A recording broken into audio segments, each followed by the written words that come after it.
فاتحہ برائے نظر شہدائے کربلا علیہم الصلاۃ والسلام۔ بسم اللہ۔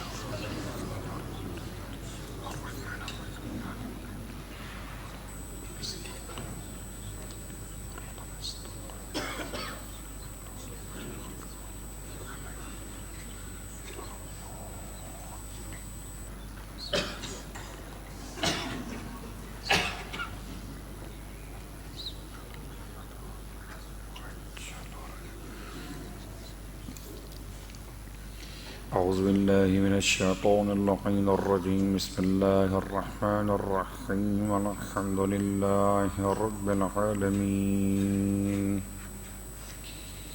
الصلاة والسلام علی اشرف الانبیاء والمرسلین،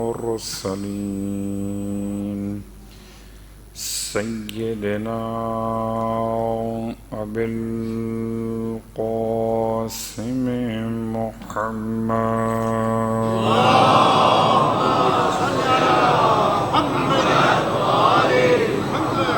وعلى أهل بيته الطيبين الطاهرين واللعنة الدائمة على أعدائهم أجمعين، أما بعد، فقد قال الله تبارك وتعالى في كلامه الحميد وفرقانه المجيد قوله الحق وهو أصدق القائلين، بسم الله الرحمن الرحيم، وَلَقَدْ أَرْسَلْنَا مُوسَى بِآيَاتِنَا أَنْ أَخْرِجْ قَوْمَكَ مِنَ الظُّلُمَاتِ إِلَى النُّورِ وَذَكِّرْهُمْ بِأَيَّامِ اللَّهِ إِنَّ فِي ذَلِكَ لآيات كل صبار شکور۔ صلوات پڑھ لیں۔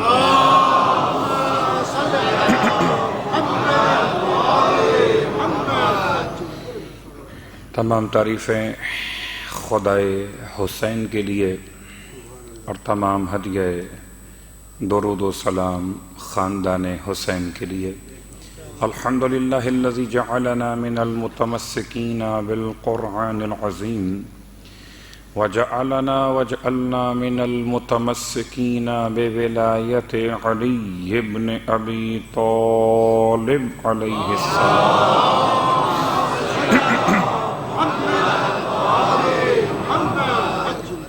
عظم اللہ اجورنا واجورکم بمصابنا بالحسین علیہ السلام، وجعلنا وإياكم إن شاء الله من الطالبين بثأره مع وليه الإمام المهدي من آل محمد عليهم السلام۔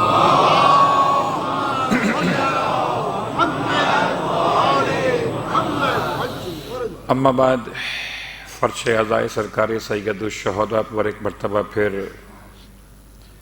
لطف پروردگار ہے کہ حاضری کا موقع نصیب ہو رہا ہے۔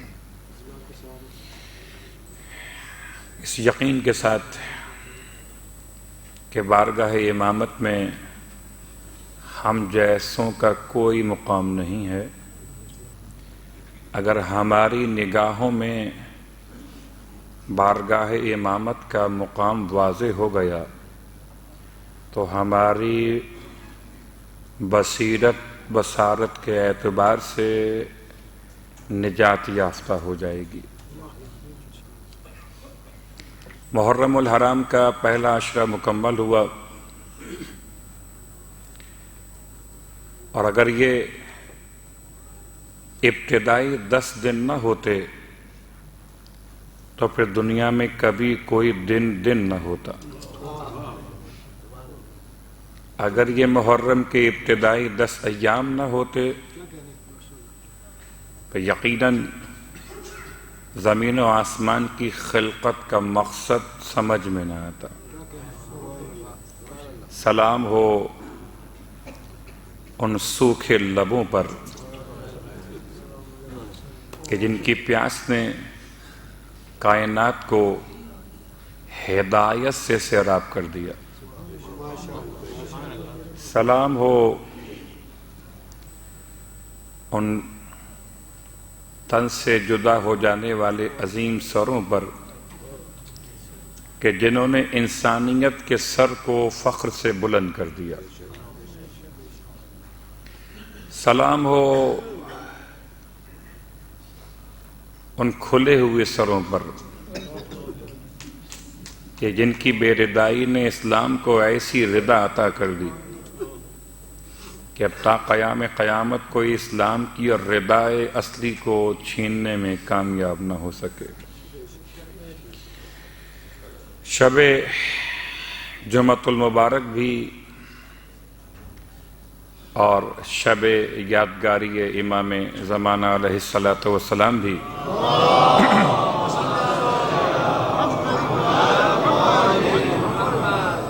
اور یہ وہ شب ہے جس میں کربلا کے میدان سے قافلہ روانہ تو ہو چکا ہے، لیکن شہیدوں کی لاشوں کے پاس اس رات میں بھی ہر لاش کے پاس ایک روشنی ہے اور ہر لاش کے پاس کسی بیوی کے رونے کی آواز بھی ہے۔ ان تمام باتوں کے ساتھ کہ یہ تمہید اور یہ مقدمہ ہمارے عنوان سے متصل ہوگا کہ عاشور 10 محرم کربلا میں ختم نہیں ہو گیا، بلکہ عاشور 10 محرم کربلا سے نکل کر ایسا وسیع و عریض ہو گیا کہ اب نہ کوئی زمانہ اس کو اپنے اندر سمو سکتا ہے اور نہ کوئی مکان اس کو اپنے اندر محدود کر سکتا ہے۔ یا یوں کہہ لیجئے کہ یہ کہہ کے ڈوب گیا آفتاب عاشورہ،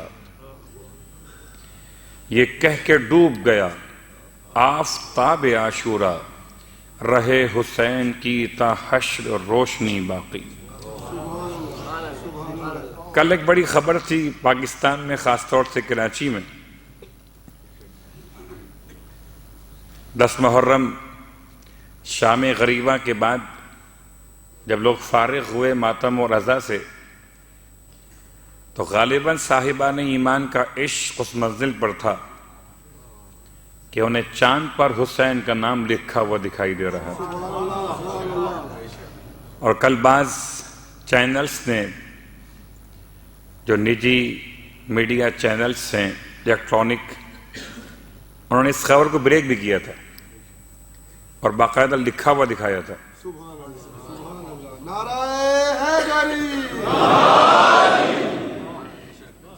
عباس نامور کا علم لے کے جائیں گے ہم، چاند پر حسین کا غم لے کے۔ صلوات پڑھے محمد و آل محمد۔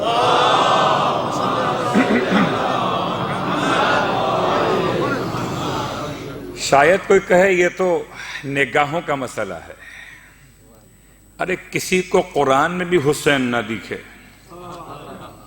اور کسی کو کوئی جگہ ایسی نہ ہو جہاں حسین کے سوا کوئی اور دکھتا ہو، لیکن ہمارے عنوان کے اعتبار سے انشاءاللہ سرنامہ کلام کی آیت سورہ مبارک ابراہیم، سورہ ابراہیم کا جو سلسلہ سورہ قرآن ہے یہ نمبر 14 ہے، اور اتفاق ہے کہ آیت کا نمبر 5 ہے، تو 14ویں سورہ کی 5ویں آیت ہے اور پیغام ہے اقدار عاشورہ۔ اس کو غالباً آئی سے لکھیں مشکل ہوگا تو اس کو اے سے شمار کیجئے، اقدار، آئی سے نہیں، اقدار، الف سے، اردو کے لحاظ سے الف۔ مجھے تو اردو آتی ہے، جس کو جو زبان آتی ہو، مجھے کوئی زبان نہیں آتی، مجھے حسین کی زبان آتی ہے۔ اقدار جمع ہے قدر کی۔ پچھلے 2 سال آپ کی خدمت میں مسلسل حیات حضرت عباس علیہ السلام کا عنوان تھا۔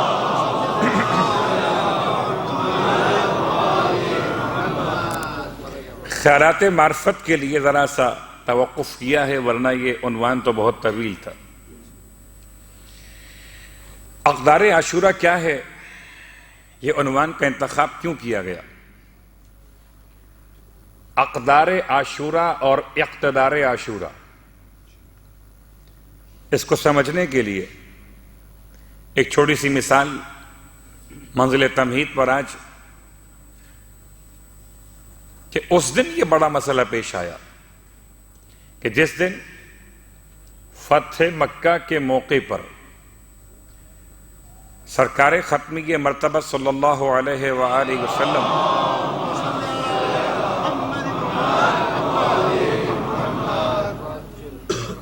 یہ بات یاد دلا دوں کہ ساری باتیں پرانی ہوتی ہیں، کوئی بات نئی نہیں ہوتی، اور کوئی اگر کسی نئی بات کا مطالبہ کرے تو بڑا ڈر لگتا ہے، پھر روایت بنائی جائے، پھر واقعات گڑھے جائیں، تو ہم اس مکتب سے متعلق نہیں ہیں، نہ ہم روایت بناتے ہیں نہ ہم معصوم بناتے ہیں،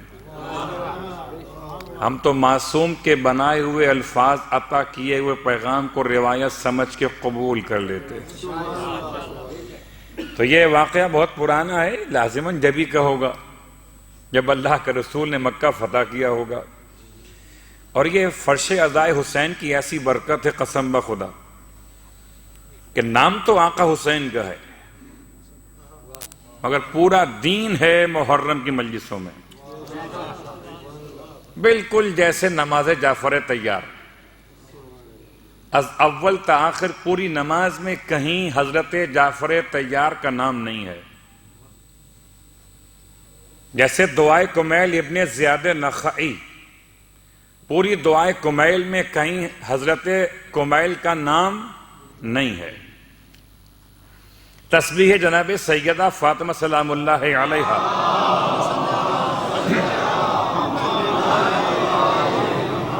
پوری اس تسبیح میں کہیں سیدہ کا نام نہیں ہے،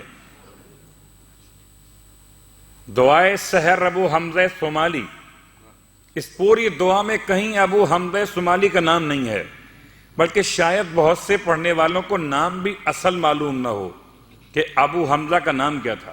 خیر، طریقہ یہی ہے کہ اہل بیت اطہار جو عطا کر دیا کرتے ہیں، جس کو دیتے ہیں وہ اس کے نام سے ہو جاتا ہے۔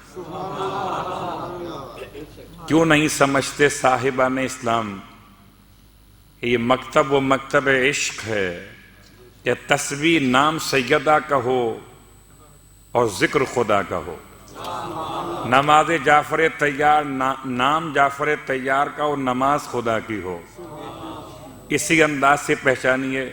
ایک نام ہے حسین، اس مجلس میں توحید بھی آتی ہے، عدالت پروردگار بیان ہوتی ہے، عقیدہ نبوت کا استحکام بیان کیا جاتا ہے، امامت کی دلیلیں قائم کی جاتی ہیں، اور قیامت سے پہلے قیامت کی شفاعت کا انتظام کیا جاتا ہے۔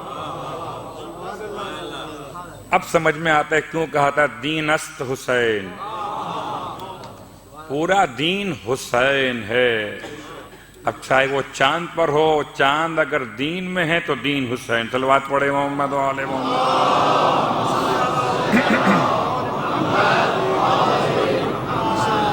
دین است حسین، دین پناہ است حسین۔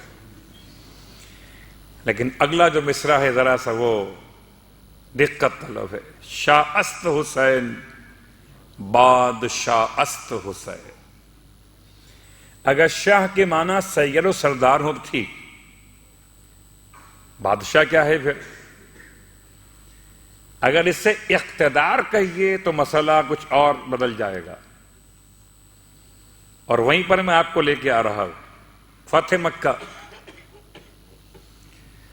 اللہ کے رسول 10,000 مسلمانوں کے لشکر کو لیے ہوئے رات میں پہنچ تو گئے مکہ المکرمہ کے قریب نزدیک، لیکن آپ نے مکے میں داخلے کا فیصلہ رات میں نہیں کیا، رات میں باہر قیام کیا۔ سب سے وہ آخری فرض خاندان رسالت کا کہ اگر یوں کہیں کہ آپ نے بھی ہجرت کی ہو تو نام عباس ابن عبد المطلب، یعنی یہ اس رات تک تو مکے میں ہی تھے، ہجرت کی رات تک، فتح مکہ کی رات تک ہجرت نہیں کی انہوں نے، اس وقت تک۔ اور ایک سلام دعا بہرحال تھی، تعلقات جو بھی تھے۔ ابو سفیان ابن حرب ابن امیہ، یہ دونوں شخصیات مکے کی ایک بلند پہاڑ پر، مکے کے ایک عظیم پہاڑ پہ کھڑے ہو کر مکے کے باہر مشاہدہ کر رہے تھے۔ اور یہ بات یاد رہے کہ اس وقت لشکر شمار کرنے کا طریقہ یہ تھا کہ کتنے حیوانات ذبح ہوئے تو کتنے کھانے والے ہوں گے، تو لشکر کی تعداد معلوم ہو جاتی تھی۔ یعنی معقولات سے پہچانا جاتا تھا آکلات کو۔ کتنے اونٹ نہر ہوئے کا 100 اونٹ نہر ہوئے مثلا، تو ایک اونٹ میں کتنے لوگ کھا سکتے ہیں عرب کے؟ اگر نادان یہ سمجھ لیتے کہ مصطفیٰ کی دستے عصمت میں وہ کمال ہے، ایک گوسفند میں ذوالعشیرہ میں سب کا پیٹ بھر گیا، تو پیٹ اس سے نہیں بھرتا جس سے تم سمجھتے ہو۔ شکم انسان کو قلبی رحمت خدا پر کرتی تھی اور آج بھی رحمت خدا پر کرتی ہے، ورنہ تو اس کا پیٹ نہ بھر جاتا جو کھاتا بھی تھا اور پیٹ نہ بھرتا تھا۔ لیکن بہرحال اس زمانے کا ایک مزاج تھا۔ اب حضرت عباس ابن عبد المطلب سے ابو سفیان یہ کہتے کہ عباس تیرے بھتیجے نے بڑی حکومت بنا لی، تیرے بھتیجے نے بڑی حکومت بنا لی ہے، بڑی حکومت، کہ 10,000 کا لشکر لے کر مکے کے پاس پہنچ گیا۔ کہتے ہیں کوہنی مارتے ہوئے عباس سے جملہ کہا تھا، حضرت عباس نے بھرپور جواب دیا۔ بھرپور جواب دیا، الفاظ کیا تھے؟ ارشاد فرمایا، حکومت مت کہو یہ رسالت ہے۔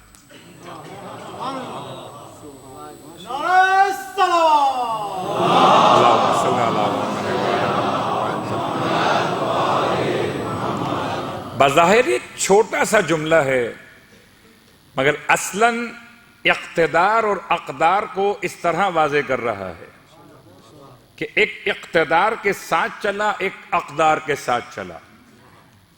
جو اقتدار کے ساتھ چلا اس کو یزید کہتے ہیں، اور جو اقدار کے ساتھ چلا اسے حسین کہتے ہیں۔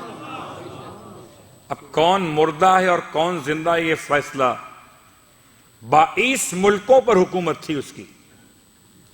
لوگ سمجھتے ہیں شاید کوئی یزید ایسے ہی کسی حکمران کا نام ہوگا جو بس خالی شام میں اس کی گورنمنٹ ہوگی۔ بات پڑھے محمد و آل محمد۔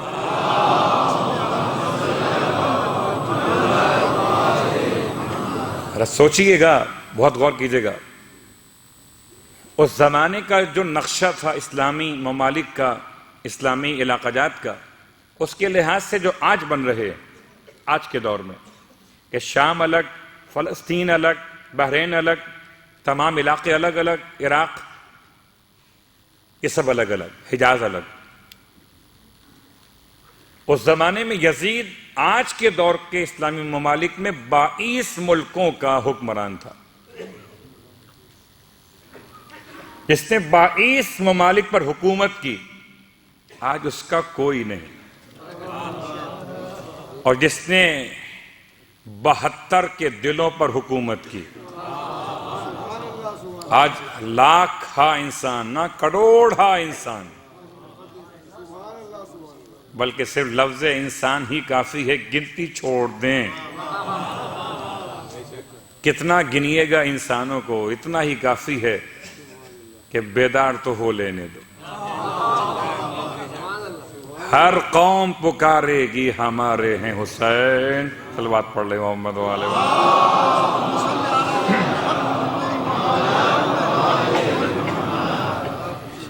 اس وقت سے ایک سلسلہ شروع ہوا کہ ایک کا ٹارگٹ یہ تھا کہ اقتدار حاصل کیا جائے، جیسا بھی ہو اقتدار ہونا چاہیے، اور ایک کا مطمع نگاہ یہ تھا کہ اقتدار ہو کہ نہ ہو مگر اقدار کا تحفظ ہونا چاہیے۔ اور اقدار کی منزلوں پر آج سفر کی ابتدا کرنے سے پہلے آیات کا ترجمہ کر لیں، اور شب جمعہ کی مناسبت سے ذرا سا ایک پیغام کہ جو ہر شب جمعہ تقریباً صاحبان ایمان کو دیا جاتا ہے اس کو دوہرا لیں۔ سورہ ابراہیم کی آیت نمبر 5 میں پیغام کیا ہے؟ وَلَقَدْ أَرْسَلْنَا مُوسَىٰ، بتحقیق ہم نے بھیجا موسیٰ کو، بِآیاتِنَا، کیسے بھیجا؟ ہم نے اپنی آیات کے ساتھ بھیجا۔ ہم نے موسیٰ کو اپنی آیات کے ساتھ روانہ کیا۔ گویا جب بھی کبھی کوئی نبی آیا تو آیات کے بغیر نہیں آیا۔ اب کسی کی سمجھ میں آیات آئی ہوں کہ نہ آئی ہوں، مگر ہر نبی آیتوں کے ساتھ آیا ہے، کوئی نبی روایتوں کے ساتھ نہیں آیا۔ آیات نشانیاں پروردگار کی، ان اخرج قومک من الظلمات الی النور، یہ اس لیے بھیجا ہم نے موسیٰ کو کہ موسیٰ تم اپنی قوم کو نکال لو، ان اخرج قومک، تم اپنی قوم کو نکالو، من الظلمات الی النور، ظلمتوں سے نور کی طرف۔ حضرت موسیٰ علیہ السلام، اور کیا کرنا ہے کو ذکرہم بایام اللہ، اور اے موسیٰ اپنی قوم کو یاد دلاؤ اللہ کے دن۔ اللہ کے دن بھی ہوتے ہیں جی، اللہ کی رات بھی ہوتی ہے، اللہ کے دن بھی ہوتے ہیں، اللہ کی رات بھی ہوتی ہے، اور سارے دن اللہ کے ہوتے ہیں اور ساری راتیں اللہ کی ہوتی ہیں۔ پھر جمعہ الگ کیوں، عرفہ الگ کیوں، یوم نحر الگ کیوں، پھر نزول قرآن کی شب قدر الگ کیوں؟ اگر سب برابر ہوتے تو خدا کیوں کہتا ذکرہم بایام اللہ، اے موسیٰ تم اپنی قوم کو یاد دلاتے رہو اللہ کے دن۔ خدا چاہتا ہے کہ جب کسی قوم پر کوئی خاص دن اس نے مخصوص کر دیا ہو اور قوم اس دن کی یاد منانے میں کوتاہی کر رہی ہو، تو یہ انبیاء کا منصب ہے کہ قوم کو وہ دن یاد دلائے جائیں۔ اسی لیے محرم مان لو، ہم سے کہتے ہیں اپنے امام بارگاہوں میں ہی مجلس کر لیا کرو، یہ باہر کیوں آ جاتے ہو نکل کر؟ ہم تو کہتے ہیں ہم حر کو تلاش کرتے ہوئے آتے ہیں۔ ذکرہم بایام اللہ، یاد دلا دیجئے ان کو اللہ کے دن۔ اگر ترجمے کی حد تک غور کیجئے تو ترجمے بعض مترجمین نے فارسی میں، اردو میں، دیگر زبانوں میں وضاحت کی ہے۔ وضاحت یہ کی ہے کہ ایام سے مراد وہ دن بھی شامل ہیں جن میں خدا نے کوئی عبرت نازل کی ہو۔ جب کسی قوم پر عذاب آیا، کوئی دن مخصوص ہوا، وہ دن بھی شامل ہے۔ اور جب کسی دن میں خدا نے کسی قوم پر کوئی رحمت نازل کی ہو تو وہ دن بھی مخصوص ہے، اس کو بھی اللہ کے ساتھ نسبت واقع ہوئی تو وہ بھی یاد دلاؤ، انذار کرو کہ وہ دن یاد کریں، اور ابشار کرو کہ وہ دن یاد کریں۔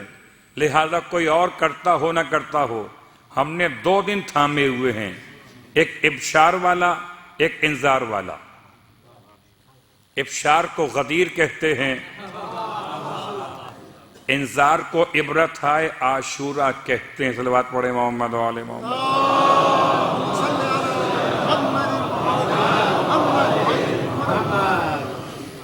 ذکرہم بایام اللہ ان فی ذالک، بے شک اس کے اندر لآیات، بڑی نشانیاں ہیں، کس کے لیے؟ لکل صبار شکور، ہر اس کے لیے جو صابر بھی ہو اور شاکر بھی ہو، صبر کرنے والا بھی ہو اور شکر کرنے والا بھی ہو۔ صبر پہلے ہے اور شکر بعد میں ہے، ٹھیک؟ لیکن کل اقدار عاشورہ جو سرکار سید الشہداء نے محمد حنفیہ کے نام اپنا ایک خط تحریر فرمایا ہے، اس خط کے مندرجات کو ہمیشہ بیان کیا جاتا رہا اور بیان کیا جاتا رہنا چاہیے، اور اسی مندرجات پر حضرت زینب سلام اللہ علیہا نے عاشور کے بعد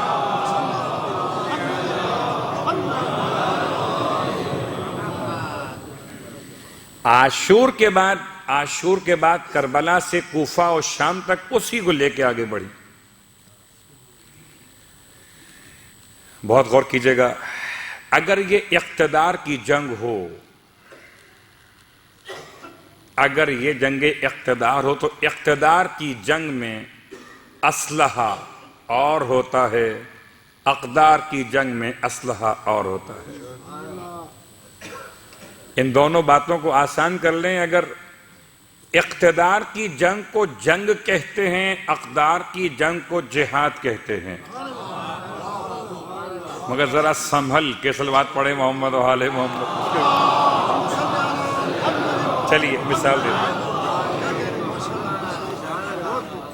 اقتدار کی جنگ کا مطلب ہے کہ جنگ کرو، سامنے والے کو مار دو، ختم کر دو، اور اقدار کی جنگ جہاد یہ ہے کہ زندہ رکھو،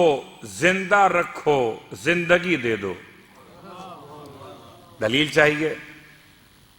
آئیے، یہ دلیل سب کے پاس کہاں ملے گی سوائے معصوم کے سیرت مقدس میں، یا جو معصوم کے پیروکار واقعی ہوں۔ مولا متقیان علی ابن ابی طالب علیہ السلام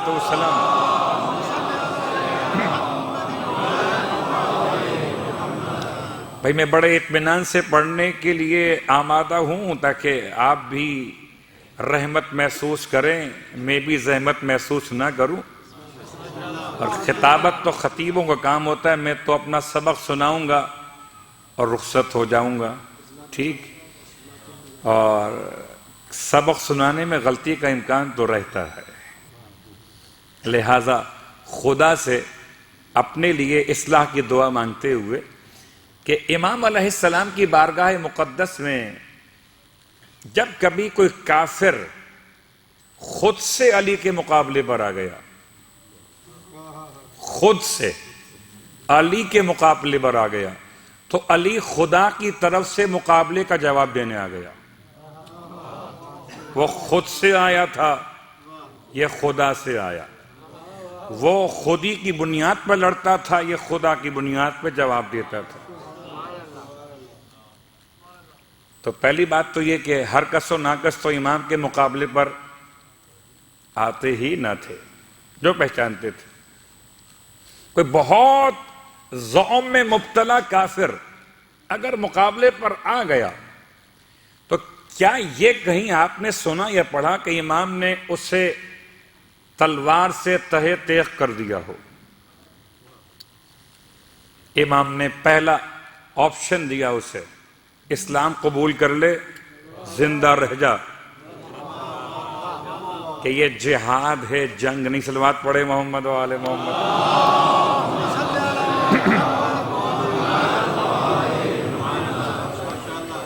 اسلام قبول کر اور زندہ رہو. کہتا ہے میں اسلام قبول نہیں کروں گا. Option number 2. سیکنڈ اس کا اختیار کیا ہے؟ امام فرماتے سن، اگر اسلام قبول نہیں کرتا تو پھر اپنے دین پر رہو، مگر جنگ سے انکار کر دو، واپس چلے جاؤ. تم اپنے دین پر رہو، ہم اپنے دین پر رہیں گے. لکم دینکم. اور اگر مسئلہ ایسا تو جزیہ دے دو، زندہ رہو. کہتا تھا کافر کہ اگر پلٹ گیا واپس تو عورتیں کیا کہیں گی. اب امام عورتوں کے لیے کیا جواب دیں؟ عورتوں کا جواب دینا مولا کی شان تھوڑی. صلوات پڑھے محمد و آل محمد.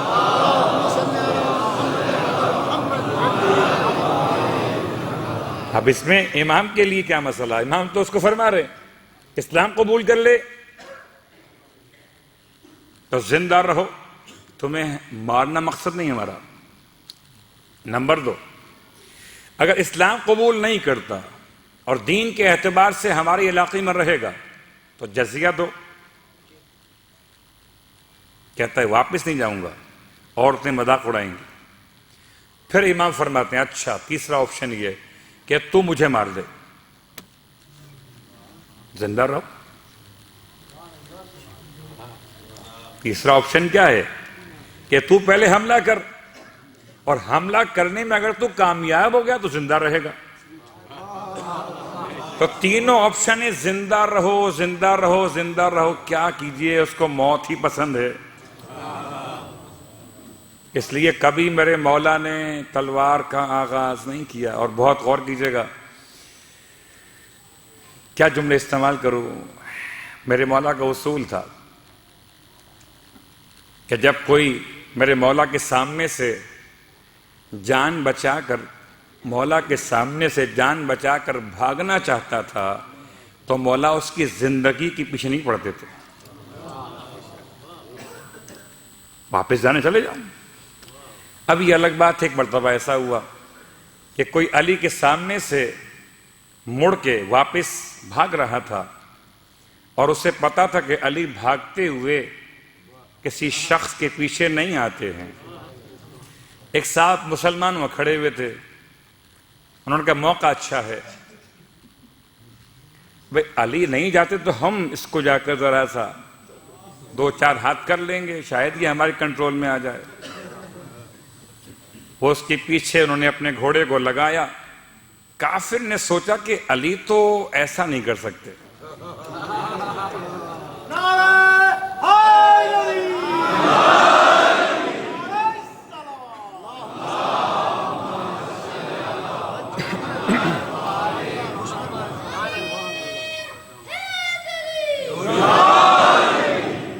ٹھیک، یہ تو ممکن نہیں ہے کہ میرے پیچھے گھوڑا دوڑاتے ہوئے علی آ جائیں. کافر ہے مگر علی کو جانتا ہے. کافر ہے مگر علی کو جانتا ہے. تو سوچا کہ مڑ کے دیکھوں تو صحیح ہے کون میرے پیچھے. اور جب پیچھے مڑ کے دیکھا تو کسی اور کو دیکھا تو سوچا یہ تو اچھا ان کی بھی اتنی ہمت ہو گئی کہ ہمارے پیچھے آتے ہیں. اب جو کافر نے تلوار کھینچی ہے تو ان کی جان خطرے میں آ گئی. بڑے بہادر بن رہے تھے. جب تک کافر بھاگ رہا تھا یہ بہادر تھے، جب کافر رک گیا تو یہ ہو گئے بزدل.